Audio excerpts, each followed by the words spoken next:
Welcome to Patreon episode 14 of Salsidoparanormal. I'm your host, James Salsido, and tonight I'm sharing true paranormal stories on the web. Thank you all for being here and for supporting the Patreon channel, this channel. However you do that. And because of it being a Patreon episode, I will skip the usual intro and get right to the material here. And thank you all for helping out the podcast however you are able. So, getting to the first one here. It's a fairly short one, so means we might get through more than a few of these tonight. This one says, 1 second here. Okay. This one says, this happened a few hours ago. A friend of mine posted a picture of herself on social media, on a social media website. I skipped the picture at first. Then I noticed a comment on the post that mentioned a hand, a ghost hand. I immediately contacted my friend through a direct message to verify that the picture was taken by my friend's parents. My friend says it was impossible for anyone to be behind her. A hand is visible on my friend's left shoulder.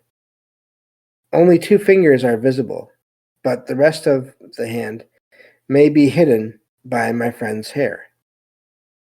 The hand was of a dark skin color. She only noticed the hand after posting the picture. Are ghosts caught in pictures like this often? Has anyone else had similar experiences? And that's where that one ends. And the answer to that is, yeah, once in a while. Reportedly, anyway, people do have. I have heard accounts of that. Of course, throughout history and time, there have been reports of that where it was later proven that it was fake, that was sort of manipulated, or that it was an error in the production of the picture. But at the same time, if I'm just going off of basically this writer and their friend and everything going on there, and not being any kind of a hoax, I do think things can be caught in pictures, and so the possibility is there.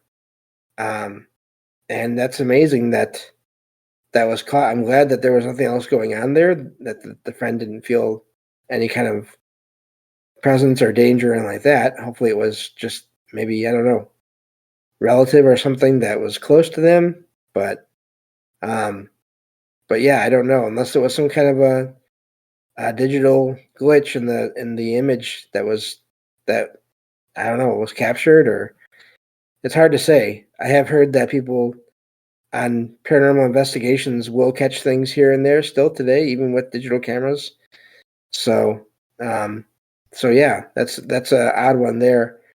And it's always amazing when you hear about these where it's the person isn't trying to do any kind of paranormal investigation. They're just going about their daily life, just doing regular things. And then whether it's visual or audio, things show up that don't make sense.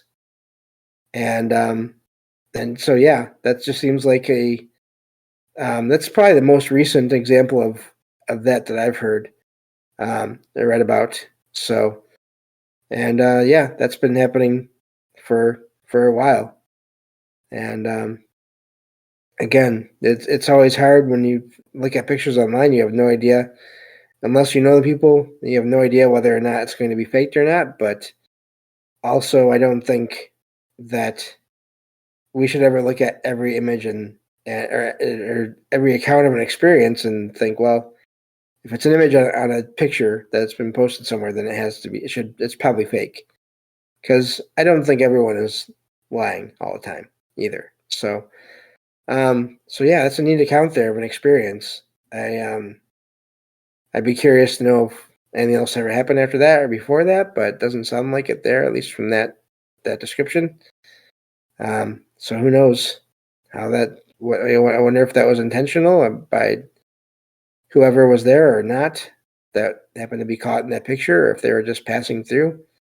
I think that does happen as well sometimes, so I think that's a possibility as to why that happened. But moving on to the next one here.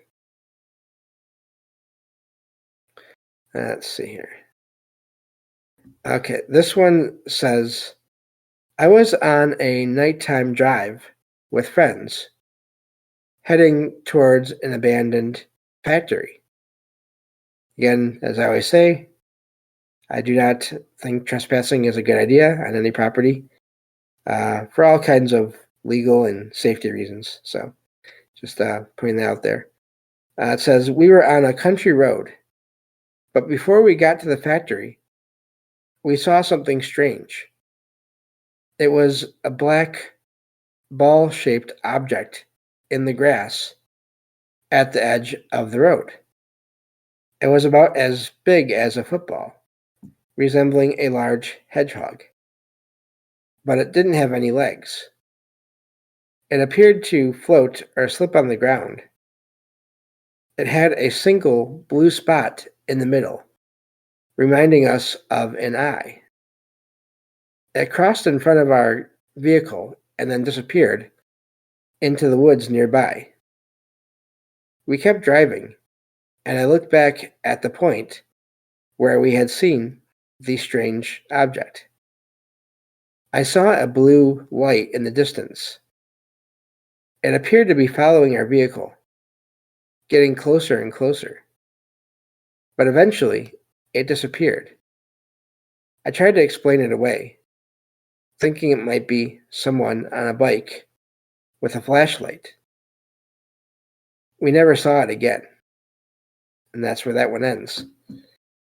So I'm wondering now if the reason they were going to the factory, and it doesn't say this, so I don't know, but it would be ironic if they were going to the factory because it was supposedly haunted and they were going there to have an experience, and they had an experience before they even got there. So I don't know, but as to what that was, that I have no idea. It's almost like sometimes you hear about shadow figures that have different colored eyes. This is like just a shadow blob, shadow entity that, again, they seem to be able to take different shapes, and it has a blue something light in the middle of it. That is, I've never heard of that before.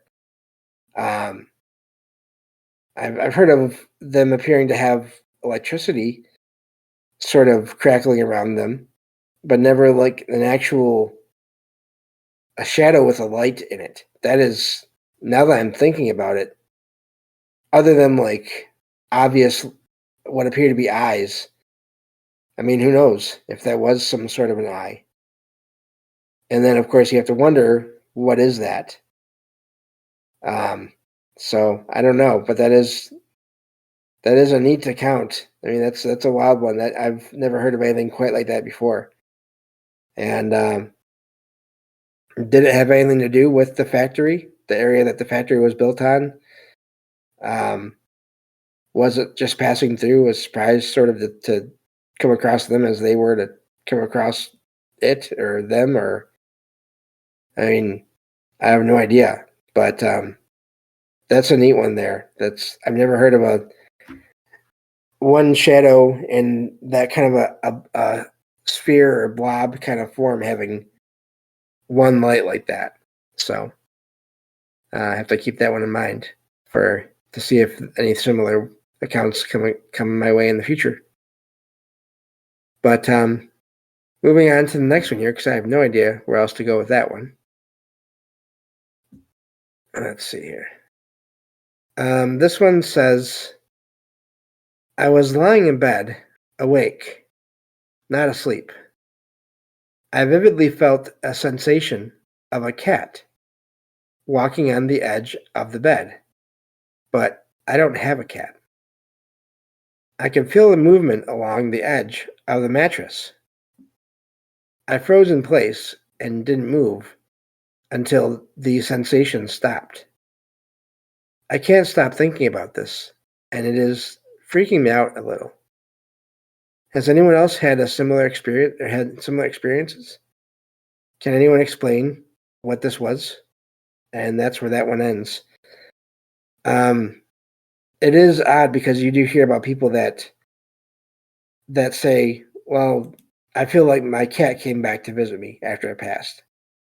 Or my pet, even not even just cats, but dogs as well.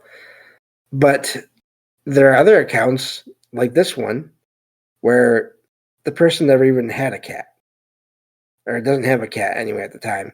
I wonder if they ever had a cat, or if they didn't, then that'd be even more of a surprise in a way, or more fascinating in a way, because I do think that it seems like there are either spirits of cats or other entities that are taking the shape or sort of giving off the sensation of it being a cat that are out there. I had when I first moved here to this apartment, before I got my cat that I have, Logan, there were a few times every once in a while where I would get that feeling of a cat sort of brushing past my ankles, like it was walking around me while I was looking outside, looking out the window.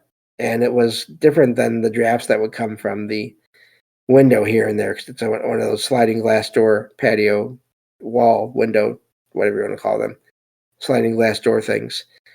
And I would get that sensation in other parts of the apartment as well. And it would just be really brief, like it walked around me and then walked away. And then I had the similar experience of feeling a cat walking around the bed when I don't think I ever had that before I got Logan. But what would happen is I would get that experience, have that experience, and I would look, and Logan would not be anywhere on the bed. And I would never get this feeling along with the sense of it jumping onto the bed or off of the bed. It would always just be the sensation of it walking on the bed. Whereas with Logan, as long as I was awake, I would always feel whenever she got onto the bed or off of the bed.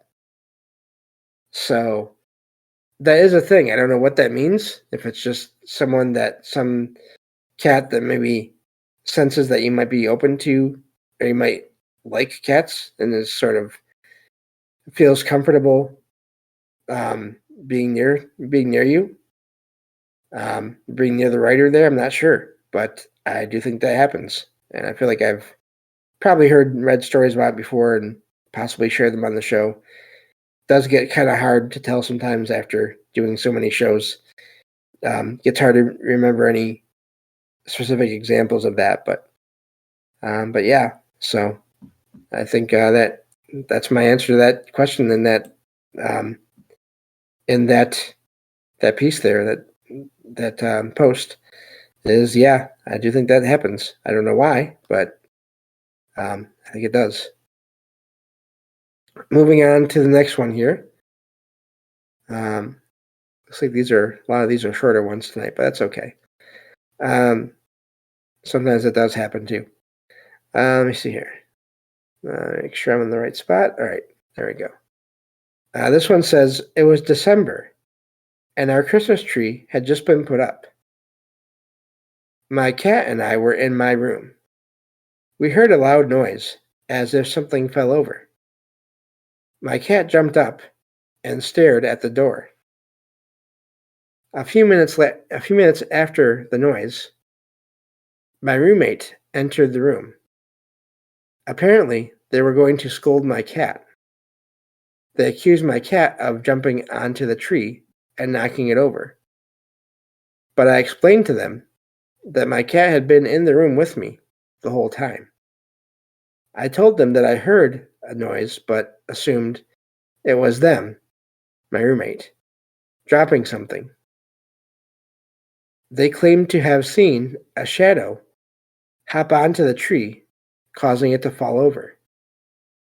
What did my roommate see? And that's where that one ends. It's funny, I didn't plan on it, but there's 2 possible ghost cat stories in a row. But of course we don't know because it was just a shadow. So I don't know. Sounds like some entity that made contact with the tree, and it either had weight, which did knock it over, or just you hear about sort of different entities, spirits or whatever, being able to pass through solid objects and having effects on them, or having displacing the air around them in a way that might possibly knock over a tree. I don't know. But yeah, so that's possible as a ghost cat, possible we don't know what it was. So, but whenever I read or hear about Christmas trees falling over, I have it kind of makes me laugh now because I remember almost being hit by a falling Christmas tree once when I was a kid. I was so it's just not a paranormal story at all. It was actually the family cat that did knock over the tree, and it almost landed on the couch, and I was sleeping on the couch because I was not feeling well, and I got brushed by the tree as it went down. So, but anyway, so moving on to the next one here. Oops, let me see here. I clicked on the wrong thing, but that's okay. I can close it. There we go. Okay, that's the right one. This one says, I was around 5 or 6 years old when this happened. I had a babysitter who was a local parent, and she watched many children in the area. The babysitter also watched my best friend, B, who was around the same age. And again, I always say I don't use names in these in these shows just because of protecting privacy for people that write these accounts. Says my mother asked the babysitter for B's mother's contact information to arrange a play date. But the babysitter's face changed expression dramatically, and she said that B was actually the name of a little boy who had passed away in that house long ago. This happened in a small town where everyone knew about everyone else and the houses they lived in. So it turns out that my childhood best friend was apparently a ghost. I have no personal memory of these events. I didn't find out about this until years later while talking to my mother. And that's where that one ends. Man, I can't talk tonight. But anyway, it sounds like that may be what the writer describes there. I wonder if the mom ever saw the other boy. Sounds like she may have if she wanted to arrange a play date. But it sounds like maybe, I wonder if the other boy, the ghost boy, if you want to call him that, the spirit, whatever, I wonder if they lived sort of within walking distance so that the writer's mom there would just see the boy walk over and to visit and just to be there. And so that's how she sort of knew him, but I don't know. But that is wild that happened. And it's sort of similar to how, there are so many accounts of people that have had over the years of having what they thought or what their family thought was imaginary friends, only to find out later it may have actually been spirits of other people from the past, other either children or or adults or whatever. And it turns out it may have been an actual person. So, moving on to one more here at least for the show tonight. Let's see here. Okay. This one says, I had a bag of almonds on my nightstand. It weighs about 2 pounds. The room has cameras, but they didn't cover the floor area by the nightstand. At 2:42 a.m., I accidentally knocked the bag of almonds onto the floor. I saw the bag on the floor, but didn't pick it up at that time. At 4:38 a.m., I woke up I'm guessing they know this from the cameras. I don't know. I went to pick up the bag of almonds, but it was gone. I searched everywhere, but the almonds and the bag were completely missing. I have 2 small dogs, but even if they got into the almonds, the bag would still be somewhere. I have camera footage that shows that the dogs were in bed with me all night. The cameras detected movement between 2:42 and 4:38 a.m. So yeah, I guess that means that answers my question there. When the dogs moved in the bed, but they never left the bed. Even if the dogs had somehow left the bed undetected, the bag should still have been somewhere in the house. I have searched the entire house, but found no trace of the almonds or the bag. Prior to and after this incident, I have experienced mild paranormal events in the house, such as other objects going missing. I think I captured a ghost on one of my cameras on a different night.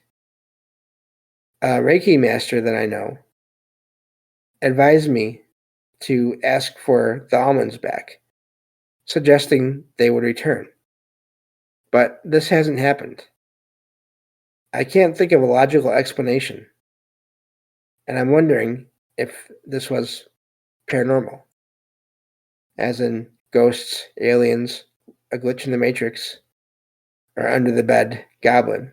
And I'm not sure if they're joking or not, but there are accounts of weird activity related to under and near beds, so that may not be totally a joke there.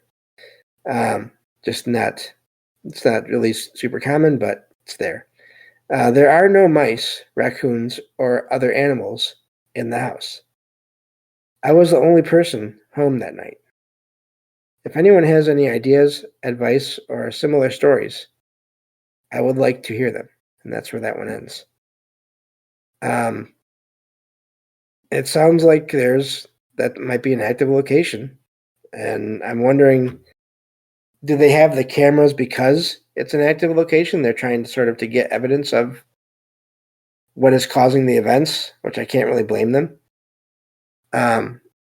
It does sound like somewhat of like poltergeist type activity, but also I wonder sometimes if some poltergeist activity where things just vanish, if that is sort of a type of or if it can also be instead one of those glitches in the matrix, glitches in reality where somehow things just get phased out of reality and they're gone. And then sometimes they come back for people in some cases, and other times they don't. My favorite example of this, and I mentioned this before, is the case where this family had a weird spot in their kitchen that always felt odd to them. And one day when the father of the writer was walking through that one spot, they dropped their cell phone. And they heard it land on the floor, but then when they looked on the floor to get it, it wasn't there. And then years later, one day the writer and I think it was their brother were in the kitchen or in that area, and they heard that same sound of something hard hitting the floor. And they looked, and it was their dad's cell phone that had fallen and vanished years earlier.